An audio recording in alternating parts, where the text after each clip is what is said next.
This was one of my favorite parts of this lesson because in the past, I have heard putting the locus of control back into your internal world. I've heard that in a magical thinking context, like decide to believe that you're in control of everything. But the way that you present it is that identify what the things are in your control and make that the focus of your attention. So it's being very realistic. What is in your control? And the environment that you surround yourself with is often in your control, but you have to be very careful about it. What does it mean to live a meaningful inner and outer life? And how do our personal finances fit in that? We tackle those questions and others in the School of Financial Freedom podcast. We talk about the role of money in our personal growth and spiritual liberation, the concrete math of budgeting and saving and investing, and how all this relates to the life you were meant to lead. Each episode is an interview with a former student of my online course, Financial Freedom 1, where they explain their favorite lesson and years later, what financial, behavioral, and spiritual impact it had on them. I'm Douglas Soy, founder of School of Financial Freedom, and your host. Glad you're here.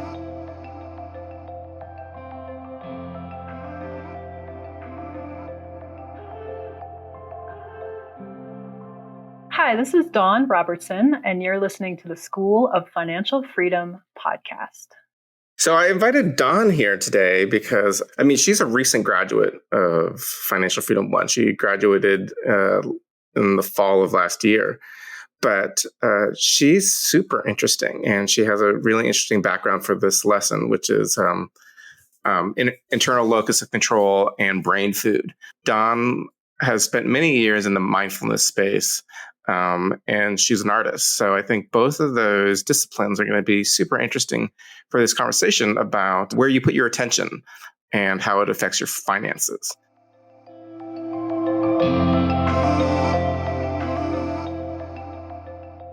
So welcome, Dawn. Introduce yourself. Hi, Douglas. Nice to be with you. So thank you for that introduction. I got a BA in history in college, which laid down a really nice foundation for understanding human nature and how we organize ourselves. Then I quickly went into the communications field. And so I have a broad understanding of copywriting, copy editing, marketing, and advertising, which is also very crucial for understanding the human experience. And I've also been a daily Buddhist meditator for 16 years, and I've spent well over a year in silent meditation. So I really enjoy, again, exploring the roots of consciousness and why we do what we do. And and right now I'm freelancing, marketing, and really leaning into some of my artistic pursuits. So the juicy time. Well, it's interesting because, so much of Financial Freedom 1 is really about the things you're talking about, like, what we think about and where we put our consciousness. Why did you take Financial Freedom 1?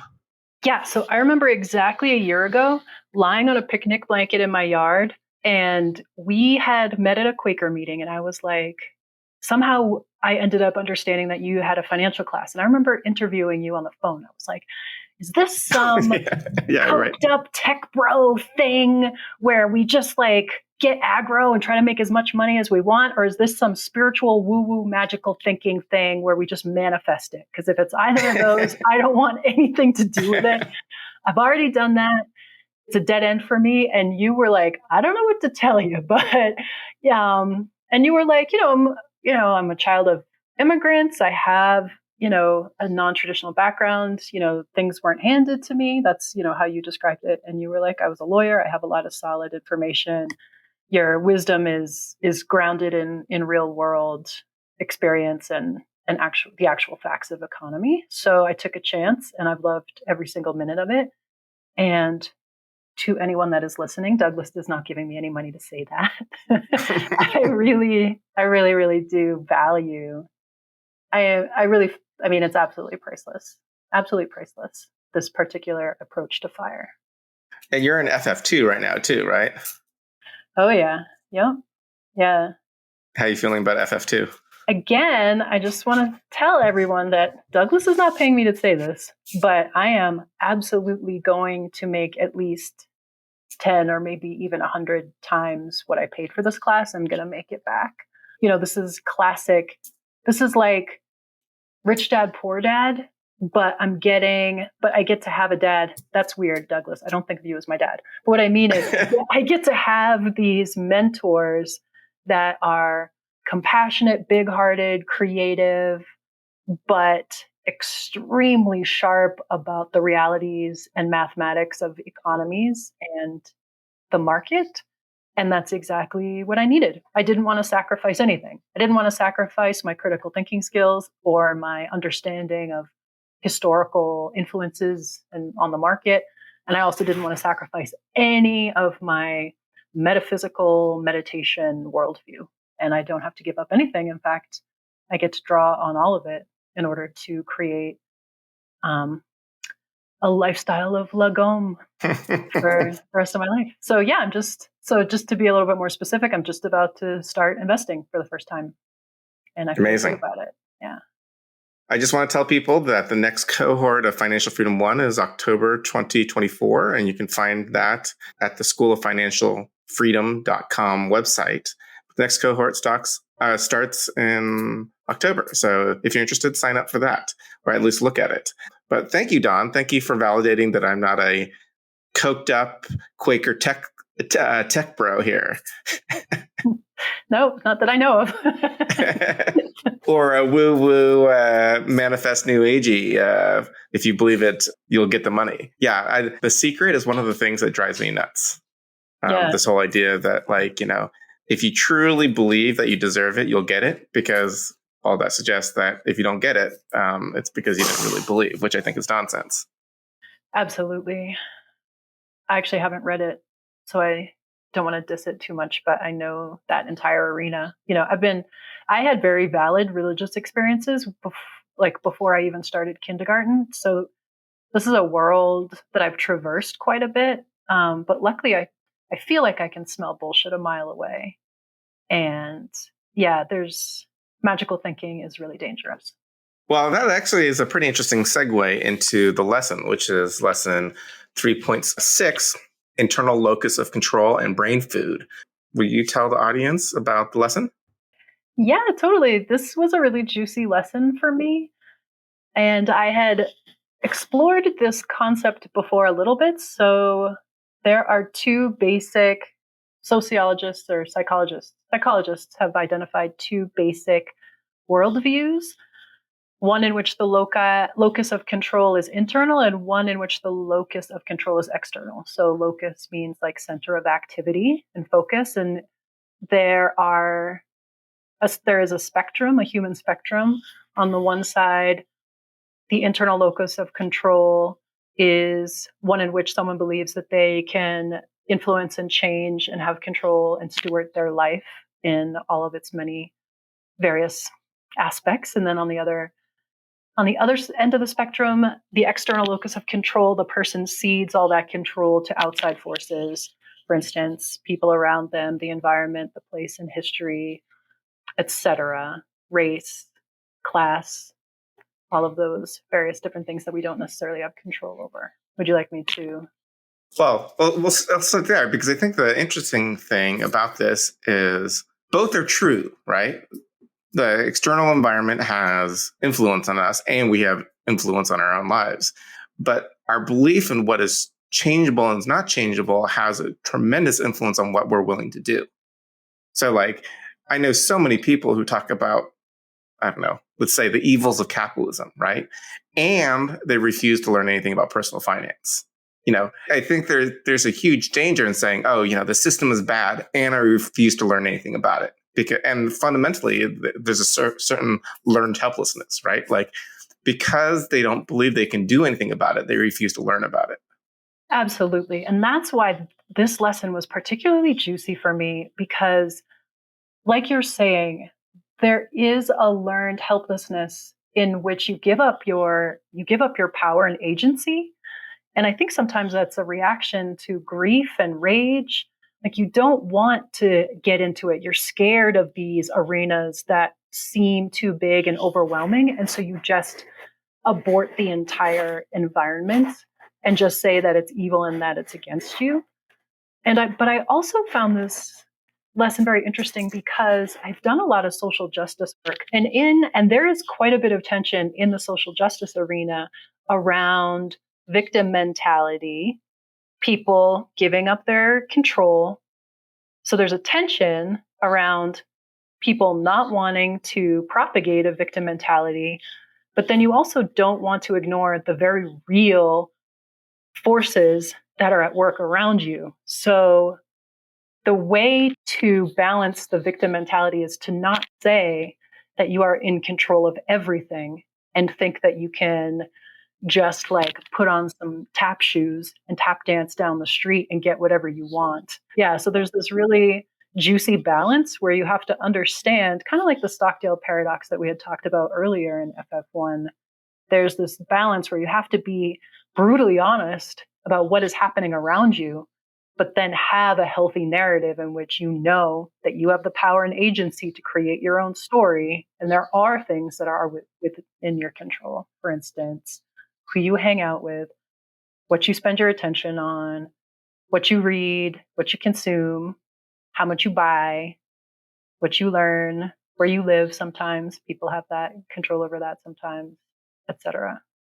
Yeah, Kirsten, I mean, you talk about Stockdale paradox, which is a few lessons ahead of time, and one of the pieces in there is by the civil rights activist Grace Lee Boggs, where she talks about like the civil rights movement was really great in raising awareness of everything we face, but if you get stuck there, like in the various isms of understanding racism or sexism, you become a victim. Right. And you have to move beyond those sort of identities to actually have the control of being able to go where you want. Yeah, I totally forgot about that. Yeah, that's another thing I love so much about your particular approach to fire, because it's so informed by incredibly wise and influential people. And so almost anything that anyone needs to talk about or bring up in your class, I feel like there's space and room for that. So we can talk about race, class, gender identity, etc. And like I said before, there isn't any kind of toxic pushback like, oh, you're getting too wrapped up in victim mentality. Like you hold the space for everything that is very real, and also you are capable of encouraging someone to take control of their life. Well, thank you. I mean, you're hitting on something really interesting, which is where you put your attention really matters, right? Like if you say that like there's nothing I can do about the system, you're right, fundamentally, right? Like, and quite interestingly, the system actually wants you to believe that there's nothing you can do about it. To believe that you can do something about it is a sort of antagonism towards the system. Yeah, absolutely. The system, obviously the people in power want to stay there, and they're not going to encourage you to shake it off and do something better. So my entire adult life has been an interesting intersection of mindfulness and also media, because I do, I'm a media specialist and I work in the meditative space. And ironic. It's so ironic. And most people, I would say most meditators that I've come across, think that those two worlds are mutually exclusive. There is no way to be, consume media and also be mindful. And so I am constantly walking this tightrope, and I have to literally I can't cancel my social accounts because I have to be on them. So I have literally had to train myself. How can I be mindful while I go on to this little hypnotic box? and I do it every day. And, I've been a meditator for 16 years. I know when my breath starts getting shallow. I mean, I could go on about this. I could write a whole book about it. I know exactly what happens in the body when information starts becoming, I know exactly when the search for information or entertainment becomes detrimental. And it's usually about 5 minutes in to any kind of scrolling experience. Interesting. Really? Oh, yeah. Yeah, absolutely. I mean, I can watch my peripheral vision shut down. I watch my breath get more shallow. There's a compulsive thing in the mind. Often, like when you get sugar, your body will actually try to give itself the reward before your conscious mind tells it to. which is what, unfortunately addicts describe. Like they will have a drink before they even knew they picked up the bottle. It just happens. And that's what happens when we scroll. Like the brain is trying. I mean, I don't like to say the brain because people often think the mind and the brain are the same thing, and they're not. But in any case, the nervous system is trying to reward itself. And there are diminishing returns. I could literally talk about this forever, but there are literally diminishing returns almost immediately. And you're put in a hypnotic state, and the brain wants you to stay on because it did reward you at first. Just like all those cookies or, I don't know, an unhealthy relationship. There was a reward at first, and then there are diminishing returns, and then it becomes unhealthy. And I mean, again, I could talk about this forever, but I think that in this lesson, what you're talking about is whatever. Maybe I'll just hand it back to you. There's so much in this lesson. Where do you want to keep on going? Because, I mean, this is why I asked you to do this lesson. Keep on going. Yeah, I'll just say that oftentimes there is an intention for going on to the phone, and those intentions are often really good. We are social beings, so the fact that we've created a media for ourselves that is social means that it is inherently exquisitely human. We want to go on and see other faces. In fact, infants, one of the only intrinsic instincts that an infant has when it is born is to suck, so to eat, and also to look at faces. So the fact that we created something that is called Facebook, like that means that it's going to get into the very depths of what it means to be human. So when we go on the phone, oftentimes we want to see, our niece's birthday, or we want to get an awesome laugh, or like me, my entire Instagram feed is baby pandas and furniture flipping right now. Like I literally just I want to get an oxytocin jolt. I want to see a baby duck play with a baby pig or whatever. So it's not bad that we have this urge, but the minute we get on, we are exposed to a medium that has been created by a multitude of PhDs that are trained to arrest attention, and their entire product. We are the product. If you ever watch that Social Dilemma movie, if you're not paying for the product, you are the product. Right. So, there are propaganda specialists, et cetera, sociologists, human behavior specialists that are trained to show it, make us stay. And then because we live in consumer capitalism, to buy shit. So there's nothing wrong. I don't think that there's anything wrong with social media, but the intention is immediately arrested. This very exquisite, beautiful intention to watch baby pandas and see how I could flip an old desk and to see my niece. Those are beautiful things. And 2 minutes later, whatever the fuck I'm doing, it's not that anymore. It's like feeling bad about myself because this chick is younger than me and she is a successful whatever the heck she is, and then and then all the things that I don't have, and I can just feel it, I can physically feel in my body that it is not good anymore. I'm not sitting in a comfortable position because I'm not embodied. I'm not actually existing in my body anymore. My entire attention has been narrowed down into this small focus, which is actually not good for the eyes. And, and I've entered into a compulsive behavior. And it's unfortunate because at that point, the screen is not serving me. I'm serving the screen. And I've lost my peripheral vision. I've lost that heart space, and going back to the lesson 3.6, a lot of the garbage media that you tell people to look at is their consumption of media. The news. And I think that's another really hard thing to suss out for individuals as well, because we need to stay informed. It is exquisitely human to want to go to the market square, figure out what the leader just did, figure out the most recent event, and talk to your friends about it. We have to be social. It's important that we know what our friends are doing and what our community is doing. That's not what most media does. It gives you a facsimile of that. And then usually it's trying to sell you something. So then it hooks you emotionally, you need to know more about this or you're going to die. Or you need to be angry at those people because they're ruining your life. There's some sort of toxic agenda. and your very natural and normal and important urge to be informed has been hijacked by someone else who's extremely manipulative. And so we just need to, just take that control back. Like, what's the intention? The intention to go on the news, if you set your intention beforehand, like, what is my intention? My intention is to feel, we have to practice mindfulness because maybe your intention is to feel safe, and watching the news isn't going to make you feel safe at all. Or maybe your intention is to impress your friends. And so you want to know you want to just be in the know, and you want to know what the buzzwords were in the speech last night, whatever, so you can impress people. But it's not necessarily serving your bottom line, which I think gets to the core of FF1 in general. Like, what is a healthy life?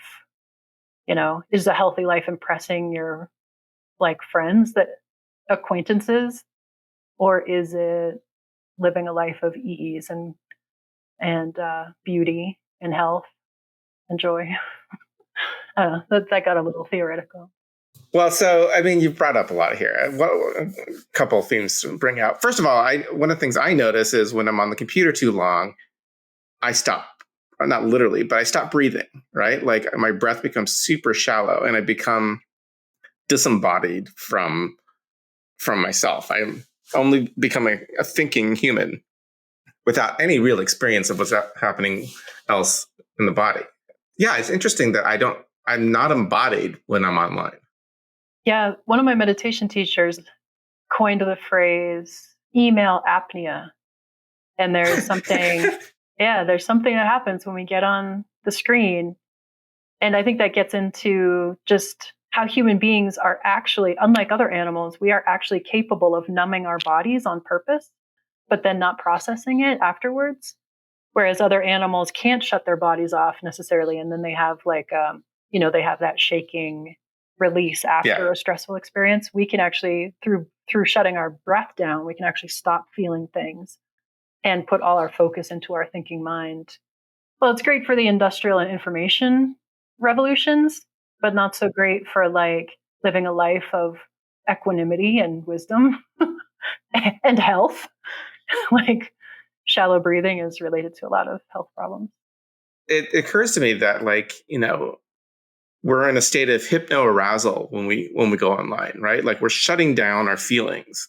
Like, we're trying to run away from everything that's happening. When I feel bored or I feel sad, I go online to distract myself. Whereas meditation, it tells you the exact reverse. Whatever you're feeling, go into it. The other thing I think about, Dawn, is this idea that not everyone, but most people the internet is free, social media is free, and advertising has no impact on me. But Facebook is almost $1 trillion company and doesn't charge anyone other than advertisers. Google doesn't charge anyone other than advertisers.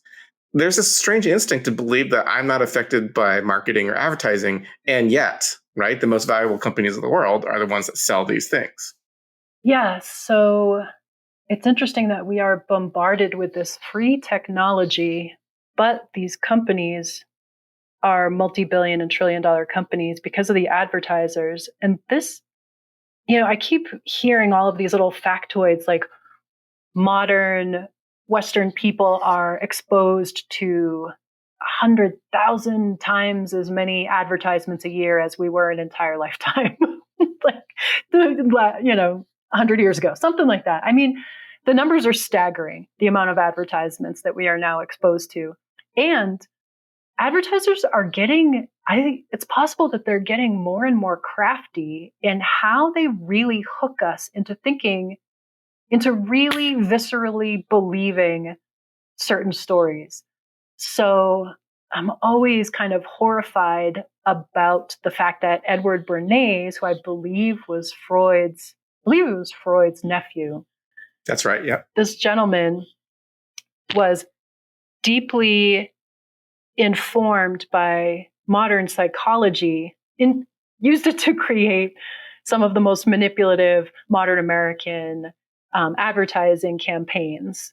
And a lot of it has to do with, death and sex and fear, etc. And I'm a little hazy about the specifics, but I know that Nazi Germany used American advertising at the time to craft some of their propaganda. So this is That's right. really how, so advertising, like the fundamental strategies of advertising have been used to craft civilizations. And the very same tactics are on Facebook right now, all day long, every day, getting us to buy things and believe things. And it takes a tremendous amount of mindfulness. I mean, the term mindfulness is so overused, so sometimes I don't like to use it anymore, but it just takes a tremendous amount of awareness to put all of this stuff in context. And at a certain point, I mean, we're only human. After a certain amount of time, you're going to get affected by this, even if you think you're not. Even if you're smart. If you end up seeing something 20 times, it's brainwashing. And oftentimes we do it at night, and 9 p.m. is when willpower goes down. I love that term hypnoarousal, because there's this weird liminal space where we are hypnotizing ourselves. So, our brain goes into this these slower theta waves. And at the same time, our nervous system is aroused because we're seeing all of this violence.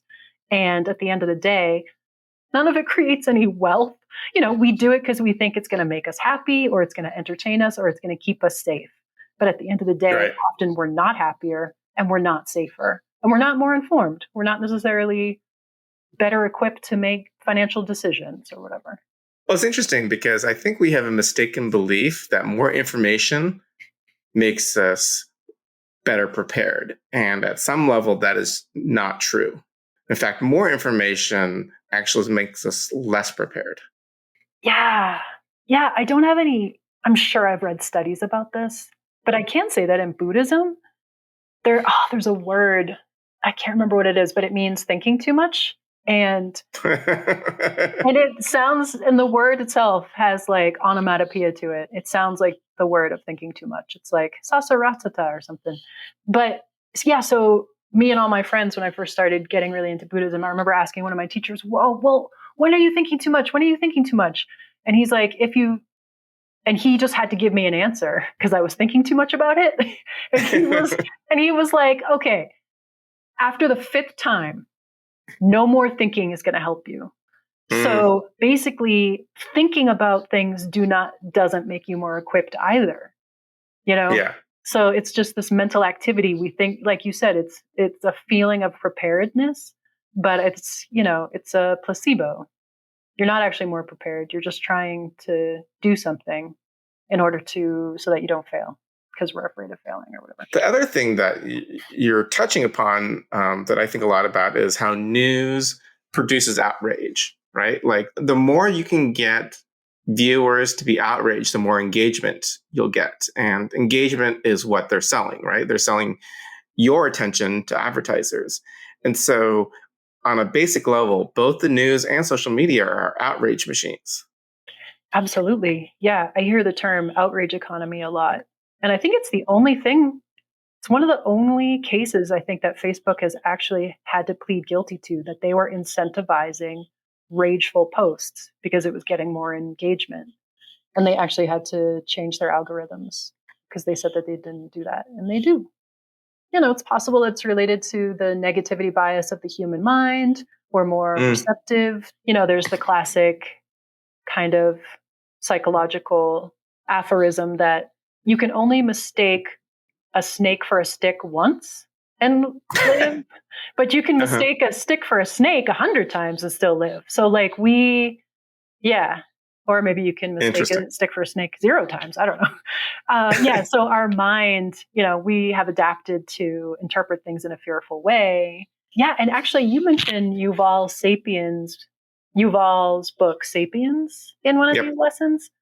And Yuval has, in one of the early chapters, he talks about how interesting it is that we went from a prey species to the alpha species of the planet at like lightning speed, I don't know, 100,000 years or whatever. So it's like we're these bunnies that like our heart rates just go like, 1,000,000 times a second, and we're always on the lookout for danger. But at the same time, we own guns and tanks And bonds. Like we could pave the entire world, and we're like super scared all the time. Like we just didn't have time to become the lions that just like chill out all day long, eat twice a week or whatever. I don't know how lions work, but they don't get riled up all day long every day. You're touching on something else that I think a lot about, like with advertising. What they're doing is actually they're triggering what you're talking about is our propensity for unhappiness, right? Like the way I talk about it is our not enoughness. Like they have to sell back our unhappiness in order for us to buy it. Like I was actually just mentioning this on a podcast episode I did earlier today. Basically, if you tell someone there's something wrong with them with enough conviction, they'll believe you. And that is the job of the marketer, right? Like you have to believe there's something wrong with you before anyone can sell anything to you.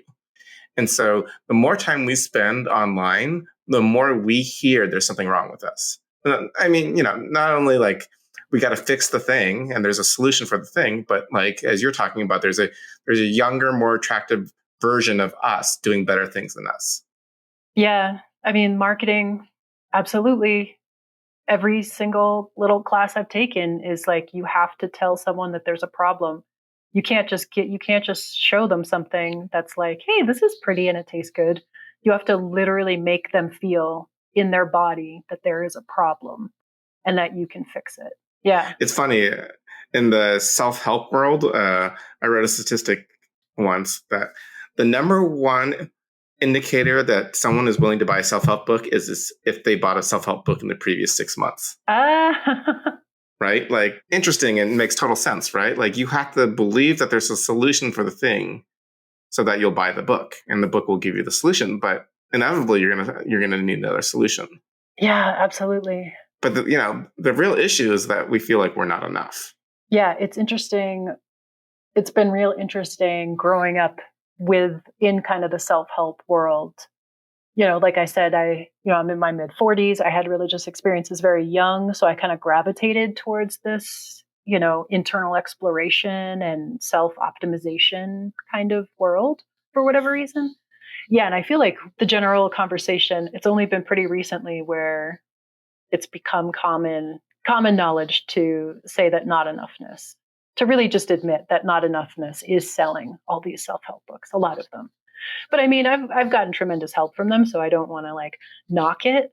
But I think that you have to hold that sense of enoughness while you also explore ways to feel better. Like one meditation teacher that one of my teachers would mention is he would always, there's a meditation teacher who would always say, "You're perfect and there's room for improvement." He'd say that over and over again.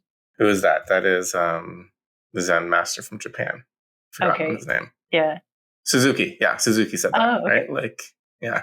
Well, so it's interesting because in the FIRE community, one of the basic ideas is you need to control your attention, which is right along with the meditation community, right? Like, but the FIRE community says, like, don't pay attention to these things. Pay attention to the things that you can control. Curious what you felt like when you read that. Yeah, so this was one of my favorite parts of this lesson because in the past I have heard putting the locus of control in back into your internal world. I've heard that in a magical thinking context, like decide to believe that you're in control of everything. But the way that you present it is that identify what the things are that are in control, in your control, and make that the focus of your attention. So it's being very realistic. What is in your control? And the environment that you surround yourself with is often in your control, but you have to be very careful about it. You have to pay close attention to it because we swim in an environment that has been created by consumer capitalists that want us to not pay attention. They want us. And I mean, just to preface what I'm about to say, I don't think that there's a cabal of like 5, aliens controlling the entire world. I just mean that humans have created a system. We created a system. We created monarchies before. We've created feudalism. We've now created consumer capitalism. And so the environment that we've created ourselves, that we created for ourselves, wants us to work as much as we possibly can in order to buy as much as we possibly can and then die. That's how the market works. And of course, the people in power want to keep that happening because that gives them a bunch of money. So having said all that, if you're going to turn to fire, if you are going to exit that game, you have to pay exquisite attention to every single thing that is affecting you from the minute you wake up in the morning to when you go to bed. So if you're going to reject, you're being fringy, you're deciding to step out of the game. You're looking behind the curtain at the wizard who's pulling all the levers, and you're deciding to literally survive within a different system. Yeah, I always say that you need to have an antagonistic position towards mainstream culture in order to do this.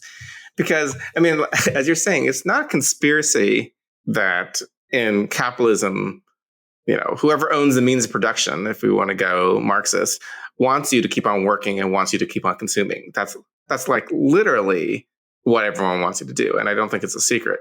I think there's an underlying assumption there, which is if you do that, you'll be happy. The more you make, the more you consume, the happier you'll be. And I think that is the break in the logic. Yeah. Yeah.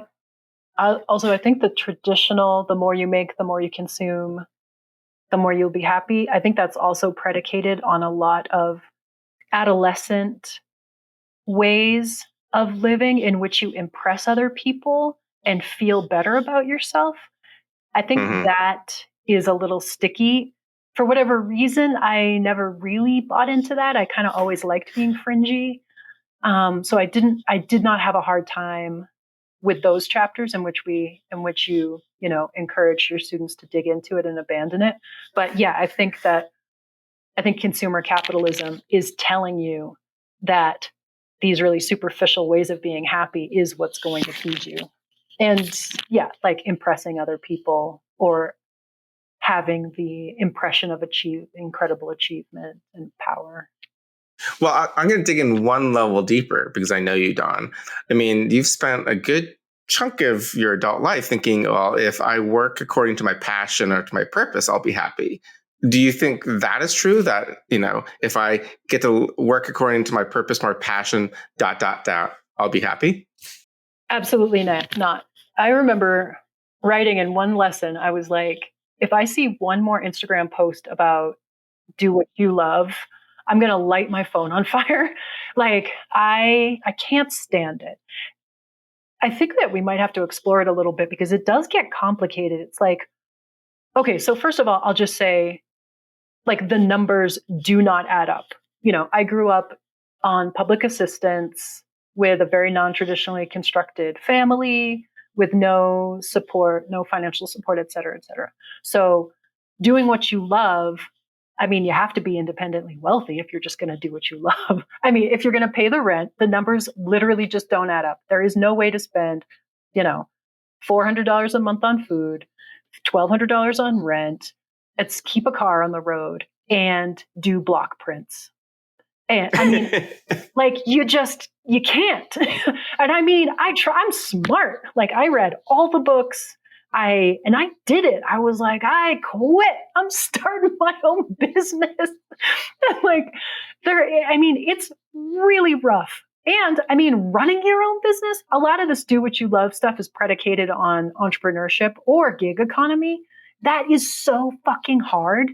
It is almost impossible to market yourself, pay for your own health insurance, do all your own IT work, do all your own taxes, and then at the end of the day, do what you love and make like 70 grand a year. Like, it's just impossible. It's very, very hard, and I applaud anyone and I would support anyone who tried, but it is not easy. And it takes a lot of support and a lot of variables. If we want to dig even deeper into like the mental landscape around do what you love. So another fallacy that I thought about do what you love and the money will follow. So when I was young, I was initially very attracted to the do what you love concept because it was a real stark pushback to my Protestant work ethic family, extended family, that really had no respect for me wanting to pursue any of my passions. It was a very conservative, just keep your head down, go to college to find a husband, become a teacher, because that's what women do. And just, there was a Yankee frugality, like just be happy with what you have and just like perpetuate the status quo. Do what you love was a beautiful pushback to that. And later when I started developing a more spiritual lifestyle, I also thought that do what you love was a mechanism by which I could inject right livelihood into my livelihood, which is a Buddhist term, right livelihood, in which it's a part of a spiritual life where what you do, you make sure that there's no harm in what you do. And so, I can't remember what I wanted to do. So many things. I wanted to like be a potter and I don't know what, model and skateboard, all these things. Anyway, so yeah, the do what you love and the money will follow really did speak to a lot of very valid parts of my mind, but it's a fallacy that the money will just necessarily follow. In my experience, there are few, and the artists who end up popping off are few and far between. It's just not a responsible message to give people. And I think millennials, I'm in my mid 40s, so I'm a little older than most millennials. But I think millennials are absolutely discovering that, we're all turning 40 now or later in life. And they're like, wait, we were told that we could do anything. And if we just were good people and went to school, we could just do anything that we wanted. And it's not true. I think that your lessons have really shown there's a beautiful balance in what I've learned from your lessons, where you don't abandon what your passions, but you look at what you're good at and you see that self-care itself is an ethical imperative, where so you don't have to make recycled bags in a yurt or whatever. You don't have to be this kind of fringy new age hero that turns trash into goods. Just do something that falls within your interest and take care of yourself. And I think that's something that if I could go back, that's one of the biggest things I would tell myself. I would tell my mid-20s self, because I really did sacrifice health for trying to do what I loved. It's interesting because, I think of do what you love and the money will follow as just a real easy, lazy expression of white privilege. You hear it in liberal arts colleges all the time, right? Study what you want, right? Because your interest in you becoming a well-rounded human is more important than, I don't know, your finances. But, the vast majority of people who go to liberal arts colleges come from pretty privileged backgrounds. Yeah. Yeah. I mean, yeah, growing up in poverty, I never, ever in my wildest dreams could have taken an unpaid internship. I started working at 12. There was no way for me to just explore myself. Yeah. I never, ever once had rent paid, ever, since I was 18. So yeah, I mean, there are some very real things that you need to know about growing up if no one's gonna give you a car or anything. You're absolutely right? People who are working as interns at production studios in Hollywood, the vast majority of them are people who are subsidized by their families, which is, I think, you could say it's a great thing that their families are using that privilege so the kid can pursue what they want.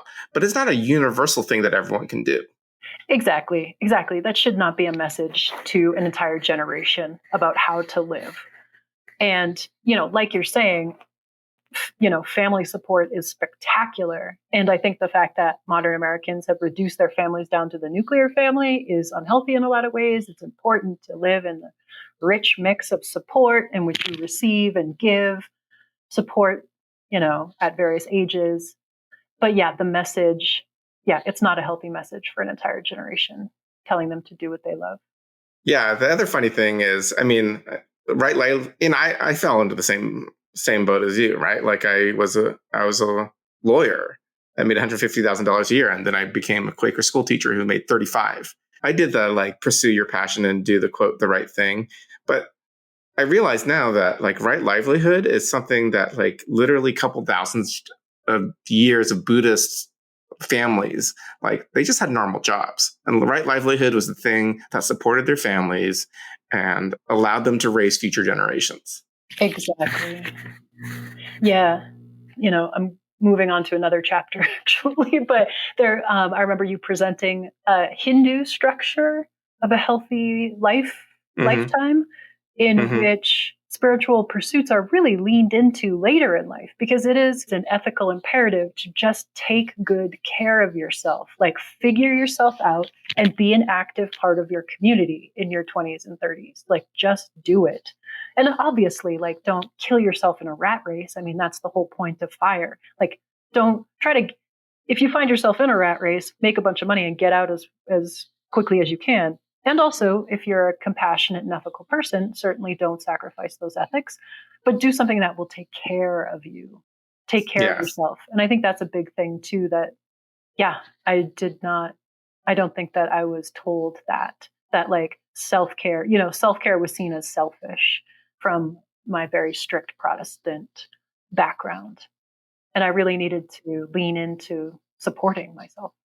You're talking about, I think, the 4 stages of life according to the Hindus. The first is the scholar phase. The second is the householder phase. And like, third phase, I think, is about like, becoming a community leader. And then the fourth phase is where you get to like leave and like take care of your own spiritual development.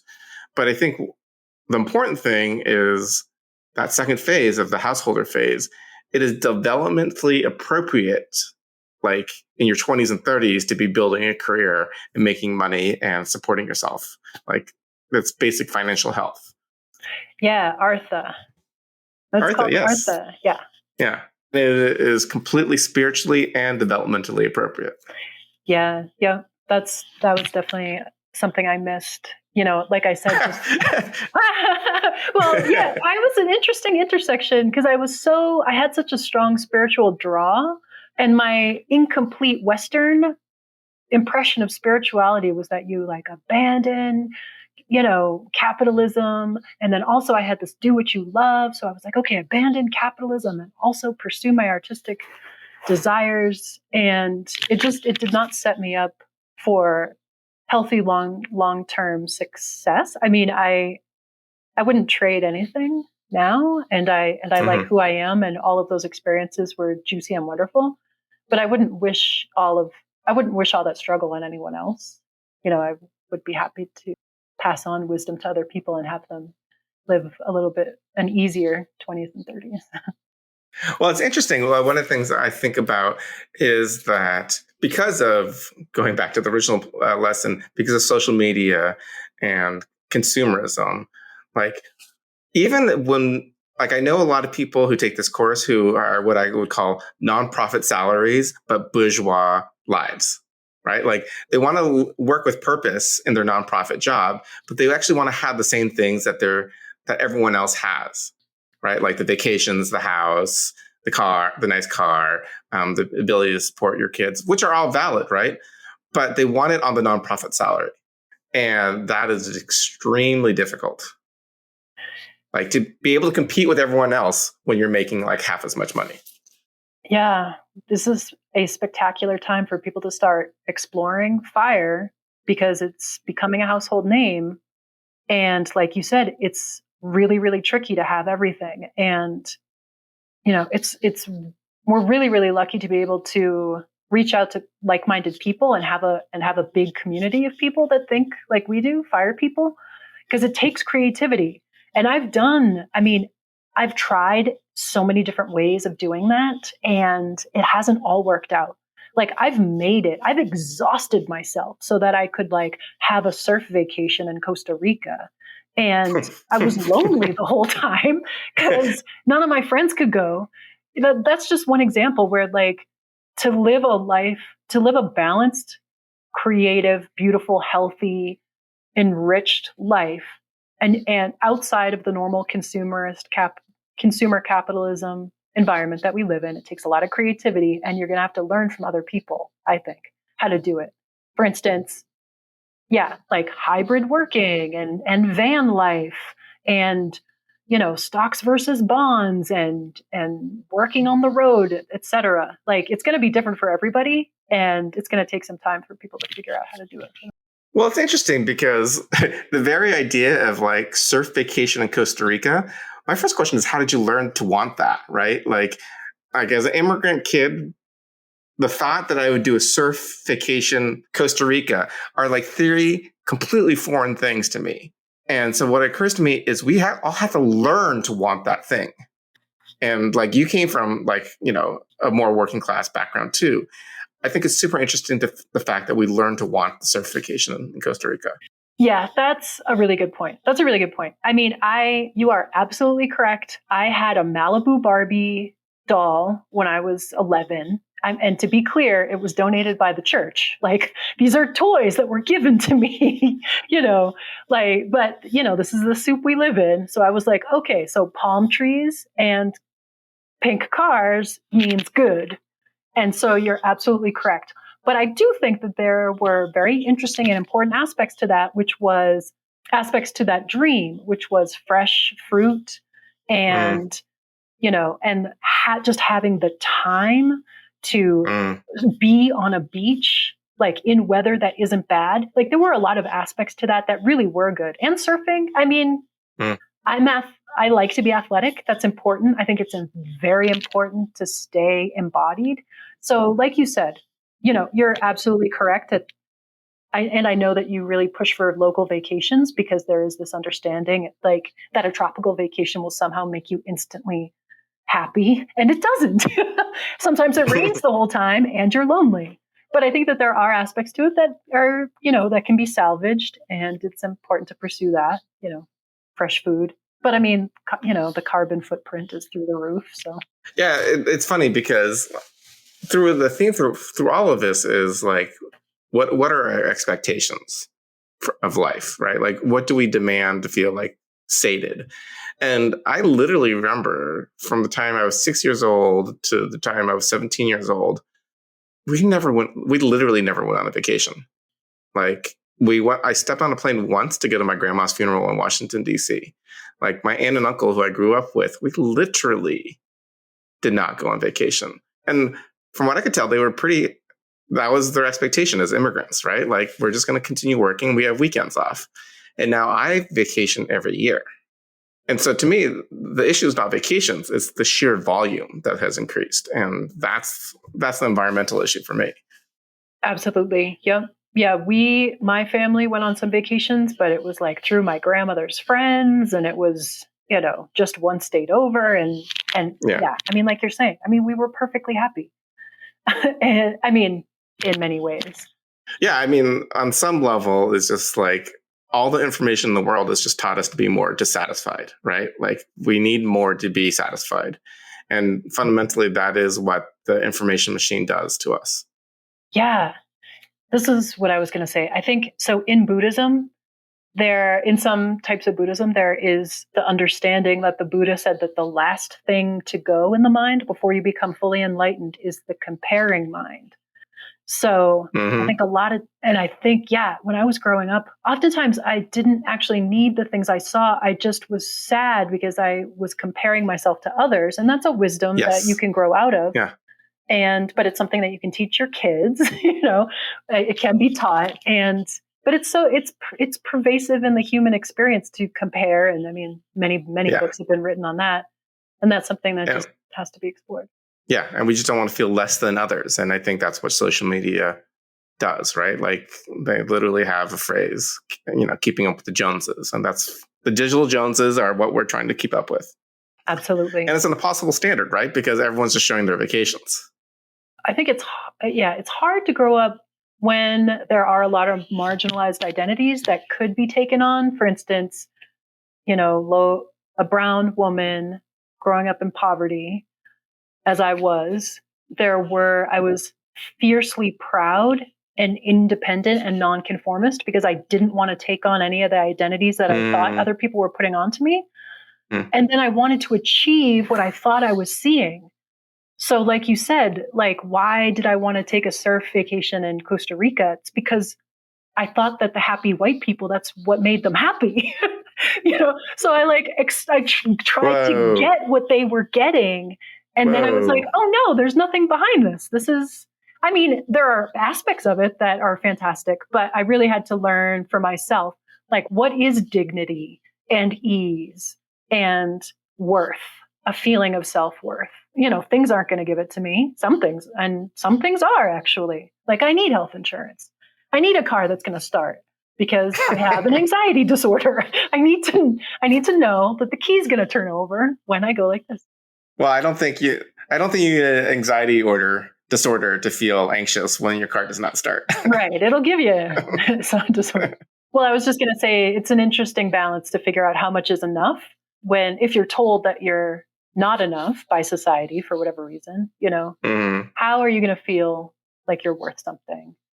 And it's not going to come from money, but you are worth support. And so make money for yourself so that you don't have to live in fear. Well, Dawn, I actually suspect that because society told you were not enough, you're further along the path in figuring out that real answer than most people. Yeah. I've known a lot of marginalized people that say that because they weren't given like this kind of small yet good enough identity, they were like, well, the sky's the limit. If I'm a brown woman with nothing, then I'm going to be president or whatever, Internal locus of control. Yeah. It all came back. Well, Dawn, we're at the end of the podcast. Is there any one piece of financial advice you'd want to give to the audience? Oh, God, financial advice. I hate to say this because I don't think the 25-year-old me would have been able to hear it, but this is what I'm telling. I tutor, kids at risk that are trying to get their GED. And I'm like, just put money away now. Just try to do it. I know it's so hard, but just put $10,000 away. So in 50 years, you have $1 million because of the miracle of compound interest. Yeah, it's not very philosophical, but that is something. Yeah, take care of your future self and put money away. Well, thank you, Dawn. Thanks for showing up today. You were the perfect person for this lesson. My pleasure. And you are the perfect person to teach people about financial freedom. So thanks for teaching me. All right, everyone. Thanks for listening in. Again, next Financial Freedom cohort is October 2024. Sign up at schooloffinancialfreedom.com. Thanks for listening, everyone. Thank you for tuning in to the School of Financial Freedom podcast, where we ask, what does it mean to live a meaningful inner and outer life? And how do our personal finances fit into that? We hope you enjoyed this episode and it helps you live with an increasing sense of empowerment, integrity, and agency in the world. For more information, resources, and to re-listen to this or any past episodes, visit our website at schooloffinancialfreedom.com. There you can find out when the next cohort of Financial Freedom 1, the online course, is. If you've enjoyed today's show, please consider leaving us a review, as it helps more people find us and join our community of people interested in the intersection of money and personal and spiritual growth. I'm Douglas Soy, founder of the School of Financial Freedom. You can also find me on Substack, where you can subscribe to my popular newsletter, Money and Meaning. I also love hearing from readers and listeners, so write me at www.douglassoy.com. I'm grateful that you listened, and I hope that this episode has given you hope and insight into taking control of your finances to live the life you want.